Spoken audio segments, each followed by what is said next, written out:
This meant that the Vietnamese society, like that of China, could support larger numbers of people. This result was the high population density characteristic of the Red River Valley and the lowland coastal areas to the south.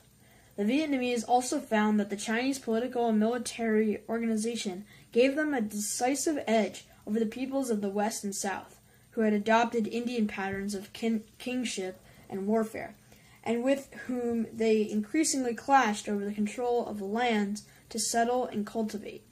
Over time, the Vietnamese elite also adopted the extended family model and took to venerating their ancestors in the Confucian manner. Their Chinese overlords had every reason to assume that the Vietnamese barbarians,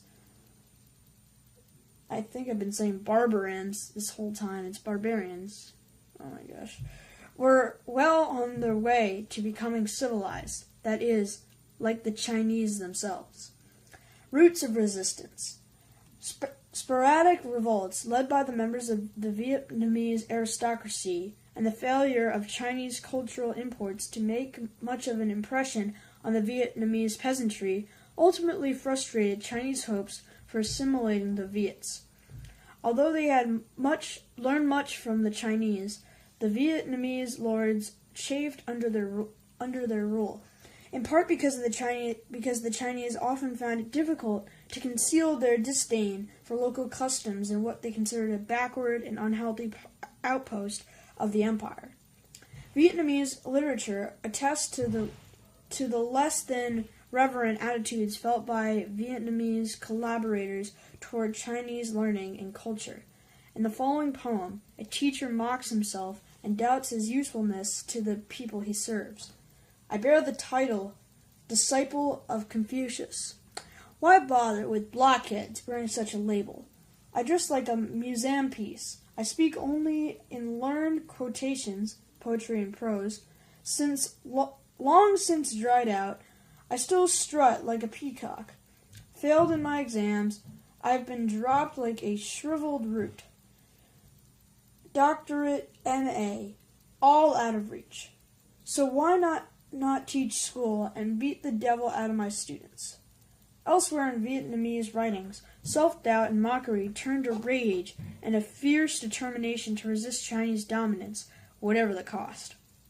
Following sentiments of Vietnamese caught up in a resistance to the reimposition of rule from China by the Mongols in the 13th century provide a dramatic case in point. I myself often forget to eat at mealtime, and in the middle of the night I wake up and caress my pillow. My intestines hurt me incessantly, as if they had been cut off, and tears flow abundantly from my eyes. My only grief is that I have not yet succeeded in hacking apart the enemy's body, peeling off his skin, swallowing his liver, drinking his blood. The intensity and ferocity of this passage, of this passage gives some sense of why the Chinese failed to assimilate the Vietnamese. They also failed because the peasantry rallied again and again to the call of their own lords to rise up and drive off the alien rulers. The fact that the most famous of these uprisers was led in 39 CE by the Trung sisters, who were children of a deposed local leader, points to the importance of the more favored position of women in the Vietnamese society, in contrast to the Chinese, as a source of resistance. Vietnamese women were understandably hostile to the Confucian codes and a family system that would have confined them to the household and subjected them to male authority figures. We do not know whether this resentment figured in the Trung sisters' decision to revolt, but poetry written in later centuries by female authors leaves little doubt about the reactions of Vietnamese women to Confucian norms or male dominance. One of the most famous of these writers, Ho Xuan Huan Wang, flouts Confucian decorum in the following ribald verse, and mocks her male suitors. Careful, careful where you are going. You group of know-nothings, come here and let your older sister teach you to write poems. Young bees, those stingers itch, rub them in wilted flowers. Young goats who have nothing to do with their horns, butt them against sparse shrubbery. In another poem, sharing a husband, Wang ridicules those who advocate polygamy, a practice favored by any self-respecting Confucian. One wife is covered in a quilted blanket, while one wife is left in the cold, cursed by this fate of sharing a common husband.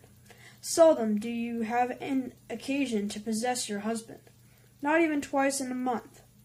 You toil and endure hardships in order to earn your steamed rice, and then the rice is cold and tasteless. It is like renting your services for hire, and then receiving no wages. How is it that I have turned out this way? I would rather suffer the fate of remaining unmarried and living alone by myself. Winning independence and continuing Chinese influences. In addition to a strong sense of identity and motives for resistance that crossed class and gender barriers, the Vietnamese struggle for independence was assisted by the fragility of the links that bound them to China. Great distances and mountain barriers created nightmare conditions for Chinese administrators responsible for supplying military expeditions to the far south. Only small numbers of Chinese, mostly bureaucrats, soldiers, and merchants, lived in the Red River area, and few of them did not so permanently. Most critically, Chinese control over the distant Vietnamese depended on the strength of the ruling dynasties in China. The Vietnamese were quick to take advantage of political turmoil and nomadic incursions in northern China to assert their independence.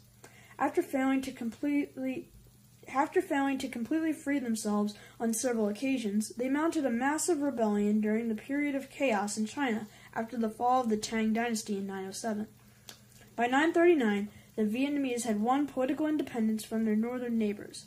Although both the Mongol and Ming rulers of China later tried to reassert control, both efforts ended in humiliating retreats.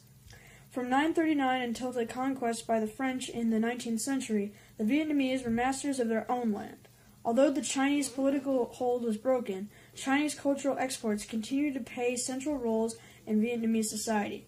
A succession of Vietnamese dynasties, beginning with the Lý 980 to 1009, which became the source of legitimacy for the rest, built Chinese-style palaces, as in Figure 13.9, in the midst of forbidden cities patterned after those in Chang'an and Beijing.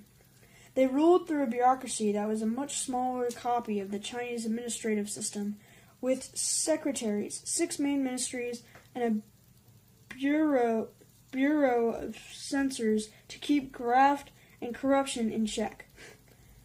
Civil service exams were introduced, and an administrative elite schooled in the Confucian classics sought the emperor's favor and commanded deference from the common people. But the Vietnamese equivalent of the Chinese scholar gentry never enjoyed as much power. For one thing, their control at the village level is much less secure than that of Chinese counterparts. Much more than those in China, local Vietnamese officials tended to identify with the peasantry rather than the court and higher administrators. To a much greater degree, they looked out for local interests and served as leaders in village uprisings against the ruling dynasty when its demands on the common people became too oppressive. The power of the scholar bureaucrats in Vietnam also limited in the reign of many dynasties by competition from well-educated Buddhist monks. The fact that the Buddhists had much stronger links with the Vietnamese peasantry than the monastic orders had in China strengthened the Buddhists in their struggles with the Confucian scholars. The high esteem in which women were held in the Buddhist teachings and institutions also enhanced the popularity of the monks in Vietnam. Thus, competing centers of power and influence prevented most Vietnamese dynasties from enjoying the authority of their Chinese counterparts. The Vietnamese drive to the south. However watered down, the Chinese legacy gave the Vietnamese great advantages in the struggles within Indochina that became a major preoccupation of independent Vietnamese rulers. Because the Vietnamese refused to settle in the malarial highlands that fringed the Red River area and rose abruptly from the coastal plains farther south, their main adversaries were the Chams and I don't know how to say it, but it's spelled Khmers. I'm going to pronounce it Khmers. I doubt that's right, though. Were the Chams and Khmers who occupied the lowland areas to the south that the Vietnamese sought to settle themselves. Map 13.4. The Vietnamese launched periodic expeditions to retaliate for raids on their villages by the hill peoples. They also regularly traded with the hill dwellers for forest products, but the Vietnamese tried to minimize cultural exchange with these hunters and shifting cultivators, whom they saw as nude savages. As they moved out in the only direction left to them, south along the narrow plain between the mountains and the sea, the Vietnamese made good use of larger population and superior bureaucratic and military organization that the Chinese connection had fostered. From the 11th to the 18th century, they fought a long series of generally successful wars against the Chams, an Indianized people living in the lowland areas along the coast. Oh, I think earlier on page 309. Yeah, I said Charms and Khmers. It was actually Chams. Anyway, Indianized people living in the lowland areas along the coast. Eventually, most of the Chams were driven into the highlands, where their descendants in much smaller numbers live to the present day. Having beaten the Chams and settled on their former croplands, the Vietnamese next clashed with the Khmers, again spelled Khmers, who had begun to move into the Mekong Delta during the centuries of the Vietnamese drive south. Again, Indianized armies proved no match for the Chinese-inspired military forces and weapons of the Vietnamese. By the time the French arrived in force in the Mekong area in the late 18th century, the Vietnamese had occupied much of the upper delta and were beginning to push into territory that today belongs to Cambodia. Expansion and division. As Vietnamese armies and peasant colonists moved farther and farther from the capital at Hanoi, the dynasties centered there found it increasingly difficult to control the commanders in peasant fighting and living in the frontier areas. As the Southerners intermarried with and adopted some of the customs of the Chams and Khmers, differences in culture and attitude developed between them and the Northerners. Although both continued to identify themselves as Vietnamese, the Northerners, much like their counterparts in the United States, came to see the Vietnamese who settled in the frontier south as less energetic and slower in speech and movement.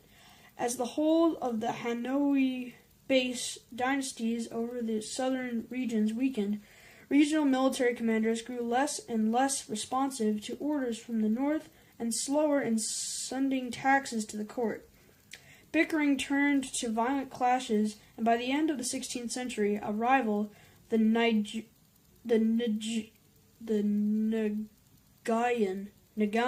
had emerged to challenge the claims of legitimacy of the Trin, I'm going to say that as Trin family that ruled the north. Oh, and Nagayan is spelled Nguyen. I'm going to pronounce it Nagayan. I'm not sure if that's right. The territories of the Nagayan at this time were centered on the narrow plains that connected the two great rice bowls of present-day Vietnam along the Red and Mekong rivers. Their capital was at Hue, map 13.4, far north of the Mekong Delta region that in this period had scarcely been settled by the Vietnamese. For the next 2 centuries, these rival houses fought for the right to rule Vietnam. Neither accepted the division of Vietnam as permanent. Each sought to unite all of the Vietnamese people under a single monarch. This long struggle not only absorbed much of the Vietnamese energies, but also prevented them from recognizing the growing external threat to their homeland. For the first time in history, the danger came not from the Chinese giant to the north, but from a distant land and religion about which the Vietnamese knew and cared nothing: France and the conversion-minded Roman Catholic Church. Global connections. In the orbit of China, the East Asian corner of the global system. The first millennium CE was a pivotal epoch in the history of the peoples of East Asia. The spread of ideas, organizational models, and material culture from a common Chinese center spawned the rise of 3 distinct patterns of civilized development in Japan. Rise of 3 distinct patterns of civilized development in Japan, Korea, and Vietnam, in contrast to the lands of the nomadic people who had long been in contact with China from the north and west. Each of these regions contained fertile and well-watered lowland areas that were suited to sedentary cultivation, which was essential to the spread of the Chinese pattern of civilized development. In fact, each provided an ideal environment for the cultivation of wet rice, which was increasingly replacing millet and other grains as the staple of China. Common elements of Chinese culture, from modes of writing and bureaucratic organization to religious teachings and art, were transmitted to each of these 3 areas. In all 3 cases, Chinese imports, with the important exception of popular Buddhism, were all but monopolized by court and provincial elite groups. The former prominent in Japan and Korea, the latter in Vietnam. In all three cases, Chinese thought patterns and modes of social organization were actively and willingly cultivated by these local elites, who knew that they were the key to a higher level of development. One of the great world religions, Buddhism, played key roles in the transmission of Chinese civilization and the development of all 3 of these satellite societies. Because Buddhism originated in India, the layers of cross-cultural interaction in these processes are all the more complex and profound.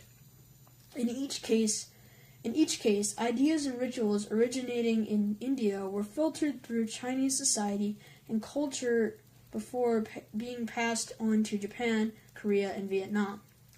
Buddhism also provided a critical link between the civilizations developing in Korea and Japan. In some phases of their borrowing from China, Japan, Korea, and Vietnam shared prominent aspects of political organization, social development, and intellectual creativity, but differing ways in which the Chinese influences were transmitted to each of these very different societies resulted in very different long-term outcomes. The various combinations of Chinese-derived and indigenous elements proved distinctive variations on a common pattern of civilized life. In Korea, the period of direct Chinese rule was brief, but China's physical presence and military power were all too apparent. Thus, the need for symbolic political submission was obvious and the desire for long-term cultural dependence firmly implanted.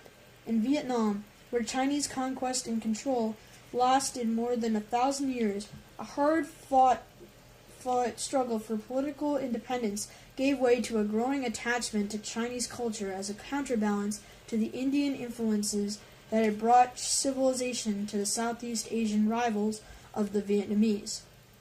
In Japan, where all attempts by Chinese dynasties to assert direct control had failed, Chinese culture was emulated by the courtly elite that first brought civilization to the islands. But the rise of a rival aristocratic class, which was in the provinces and championed military values that were fundamentally opposed to Chinese Confucianism, led to the gradual limitation of Chinese influence in Japan and the reassertion of Japanese traditional ways. Japanese political patterns in particular formed a marked contrast with the predominance of rule by a centralized bureaucracy in China. Nonetheless, in Japan as in the rest of East Asia, China remained the epitome of civilized development. Chinese ways were the standard by which all peoples in this far-flung region were judged. Despite different patterns, the power of the Chinese model had one other important result for Korea, Japan, and to a large extent Vietnam. Contacts with other parts of the world were slight to non-existent, because there was no sense that any other place had examples worth emulating. The intensity of interactions within the East Asian region generated tendencies toward isolation from the world beyond.